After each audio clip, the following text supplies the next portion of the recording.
Our job was to identify and penetrate and disrupt the activities of Islamic Jihad organization, Hezbollah's terrorist arm, and the most deadly organization of its kind up to that time. When we'd established a secure connection, Dorothy continued. 35 minutes ago, the U.S. Embassy in Nairobi was attacked with a large explosive device. 10 minutes later, our embassy in Dar es Salaam was also attacked with an explosive device. I just talked to Chief CTC O'Connell. CTC is the CIA's counterterrorism center. He wants you to come in. Do you have a number on casualties? Did we lose any of our people? I asked. Hearing the word casualties, my wife gasped. There have been large-scale casualties, including some of our people, Dorothy answered. Thanks, I said. I'm on my way in. My watch read 5:05 a.m. as I entered an elevator of the oldest wing of the CIA's three-building complex and hit 5. The crisis center consisted of 2 large rooms, one packed with communications racks, with radios and multiple workstations to monitor CTC developments around the world. The second room housed a large conference table and chairs. CTC is part of the CIA's Directorate of Operations, DO. The rest of CIA's employees are organized under 3 other directorates: Science and Technology, Intelligence, and Administration. Most of them are analysts, scientists, and administrators. The DO is the place that employs clandestine case officers like myself. Back in the mid-90s, the Clinton administration had reduced the number of operations officers by 25%. The DO is responsible for collecting human intelligence and running operations against 6 billion people and many governments around the globe who want to harm the United States. You could say that working for operations is challenging. Most of my closest colleagues are Type A individuals who won't back down from anyone or anything. We accept the fact that we live in a hard world and deal with that reality. It's dangerous work. In the past, I've stopped dozens of bombings and assassinations overseas. I've also hunted down and captured terrorists from various groups. These are CIA successes that were never reported in the news. I felt a jolt of energy as I entered the crisis center. Chief CTC Jeff O'Connell stood in the dimly lit conference room, speaking on a secure phone directly to the White House. Especially at that early hour of the morning, it was an intensely focused group. Ted, my FBI deputy, as well as the top officers in CTC, were already there. News reports from CNN were being projected on the wall behind the head of the table. O'Connell was around 50, with slightly thinning reddish blonde hair, 5'10" and fit, an excellent Arabist. O'Connell had served with distinction in multiple Middle East posts, fighting Palestinian terrorist groups like Black September and Abu Nidal. O'Connell lowered the sound on CNN so that it played like a silent horror movie on the wall behind him. I watched as shocked, injured people climbed out of the rubble of the U.S. embassies. O'Connell pointed out that initial estimates indicated that casualties were higher in Nairobi than in Dar es Salaam. When he mentioned the name of someone assigned to the U.S. Embassy in Kenya, found among the confirmed dead, I felt like I'd been kicked in the chest. O'Connell wasted no time. I think all of us probably sense Hezbollah fingerprints on both these bombings, but let's keep an open mind. Then he reviewed the bombing report for the Khobar Towers in Dhahran, Saudi Arabia.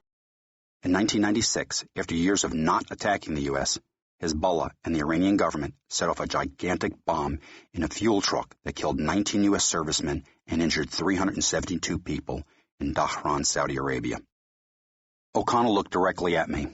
Gary will lead an emergency deployment team, EDT, to Dar es Salaam, Tanzania.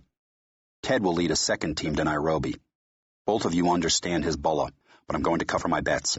I'm going to give each of you an officer out of the bin Laden shop in the event bin Laden has decided to go big. The CTC Chief of Operations gave us our air deployments. I would leave that afternoon on a private jet.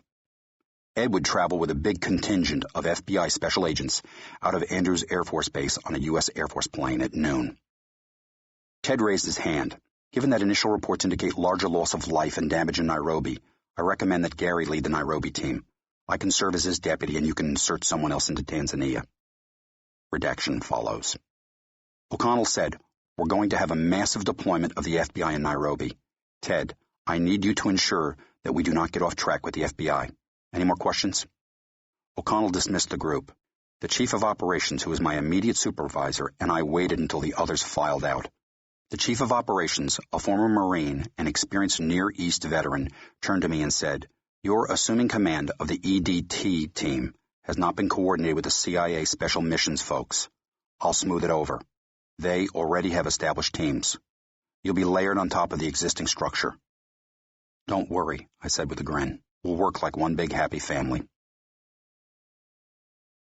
The rest of the morning passed in a flash, until noon came. Rebecca, who had taken the day off, met me with a packed bag and drove me to the airport.